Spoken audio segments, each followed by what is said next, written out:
Tu veux du LSD? Tu veux du LSD? Cette amplification cosmique. C'est des drogues plus sensorielles.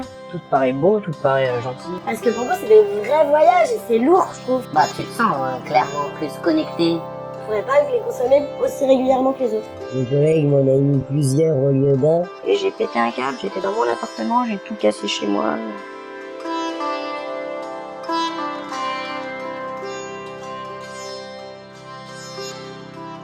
Tout pareil, speed, MDMA, ecstasy, je trouve que c'est un peu les mêmes. Sinon après t'as les champignons, ça c'est encore autre chose. Que pour le coup j'ai beaucoup moins de scrupules à prendre, mais finalement on en trouve beaucoup moins.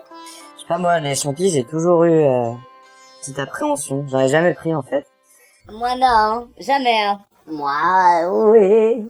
En ce moment c'est plus trop mon truc. Enfin, c'est un vrai voyage et là pour le coup je trouve que c'est pas ce qui advient avec de l'ecstasy ou de la cocaïne. Les champignons c'est encore autre chose, c'est un degré au-dessus. Mais comme le LSD en fait finalement aussi. Le seul produit avec lequel j'ai vraiment eu une réelle mauvaise expérience, hormis la cam, bon la cam ça m'a juste fait vomir et mal au crâne, c'est le LSD, c'est pour ça que j'en prends plus, j'ai failli rester scotché. La coke, j'ai détesté. Mais les champignons de Amsterdam, donc qui sont assez doux, ça m'a beaucoup plu. On m'a toujours dit que les premières fois il y avait des petits effets indésirables ou quoi. C'est une suite d'événements. Mon collègue m'en a mis plusieurs au lieu d'un. Ils étaient restés collés entre eux les tripes et du coup je suis parti un peu trop loin. Ça peut te rendre vulnérable, mais moi c'est un truc qui m'a beaucoup plu, ça aussi. Il y a une personne qui a essayé de s'amuser à me faire bader. Heureusement, mon collègue qui m'avait offert les tripes et notre collègue était là pour essayer de me faire redescendre et me stabiliser. cette amplification d'essence, cette amplification cosmique, ce fait de dire que tchou, allons-y. C'est des drogues plus sensorielles, mais j'aime bien aussi. J'aime pas trop me lancer comme ça dans le vide, dans l'inconnu. Et ces champignons-là, ils sont très euphoriques en fait. Il n'y a pas d'hallucination, il n'y a pas de paranoïa. Je trouve que les champignons c'est assez intéressant en fait. T'as des vraies perceptions de ton environnement qui changent. Enfin c'est assez incroyable. La seule modification de la réalité, c'est peut-être que tout te paraît beau, tout te paraît gentil. Une fois justement j'ai pris du LSD et ça s'est très très mal passé parce que j'aurais jamais dû en prendre parce que j'étais pas bien du tout et j'ai pété un câble. J'étais dans mon appartement, j'ai tout cassé chez moi. J'ai eu des vieilles allumes merdiques, donc je me méfie. Bah de base j'en aurais peur, mais après j'ai jamais eu l'occasion de parler avec quelqu'un qui s'y connaissait vraiment, qui pouvait éventuellement me rassurer. Je sais que je pourrais pas prendre du LSD ou des champignons autant que je peux prendre de la cocaïne ou de l'ecstasy, parce que pour moi c'est des vrais voyages et c'est lourd je trouve. Enfin, ça peut vraiment même te faire poser des questions qui vont rester le lendemain après, une fois que tu seras redescendu. Enfin, tu te poses des vraies questions, c'est un vrai voyage. C'est-à-dire que souvent c'était en montagne, avec des copains, dans un endroit tranquille, proche de la nature, sans trop de technologie et de modernisme.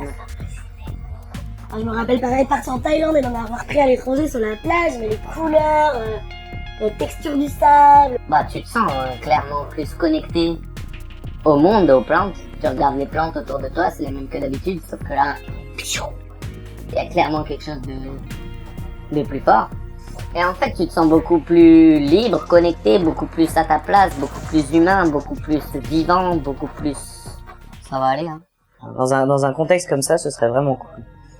Mais je serais quand même nettement moins chaud dans un contexte festif parce qu'il y a plein d'autres gens, machin. T'as plus de barrières, t'as plus d'inhibition. J'aurais peur qu'il y ait des petits accidents, quoi. Si jamais j'étais au milieu de plein de gens. Les gens qui sont eux-mêmes dans un état second, ça me ferait davantage flipper, quoi. Du coup, quand on voit que la personne est dans le mal, plutôt la ramener vers la réalité plutôt que la faire continuer dans son trip.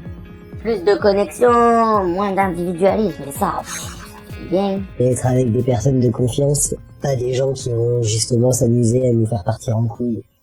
Au contraire, des gens qui, si on va trop loin, vont essayer de nous ramener à la raison. Est-ce que tu veux pas parler de... Tu te ressens toi dans un tout et pas uniquement toi. Clairement, c'est une histoire de tout aussi, hein, c'est... Mais dans un contexte comme ça, je serais vachement chaud. pour vivre des trucs que j'ai jamais vécu, tout simplement. Et sentir des trucs que j'ai jamais sentis. Je pense que beaucoup de gens qui consomment, ils sont dans cette recherche spirituelle parce que chaque drogue va stimuler une partie différente du cerveau et va changer un petit peu et notre perception et notre réaction aux événements.